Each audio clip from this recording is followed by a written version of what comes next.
কিরে, কি করতাছ? টেকা গুনতেছি, টেকা চান্দা দেওয়ান লাগবে এর লেগা। তোর কাছে কেউ চান্দা চাইছে নাকি? চাই নাই তুই চাইতে কতক্ষণ?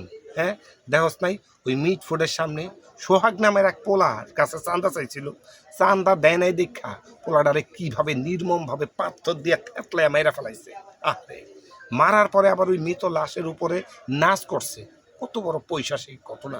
হ্যাঁ, আজকে ওই পোলার কাছে চান্দা চাইছে, দেয় নাই, ওই পোলারে পাথর দিয়ে মারছে।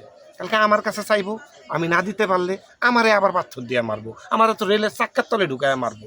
হ্যাঁ, কালকে আবার আপনার কাছে চাইবো, আপনি সাবধানে থাকবেন, নাহলে আপনারও মারবো। এইভাবে আর কতদিন? এই জন্যই কি ওই জুলাই আগস্টে দেশ স্বাধীন করছিল? যা, বেশি কথা কইস না, তুইও বাসা যায় টাকা জমা, কবে আবার তোর কাছে চাইবো, তুই না দিতে পারলে তোরও দিব। দেশের সকল চাঁদাবাজ, সন্ত্রাসী ও হত্যাকারীদের বিচার চাই।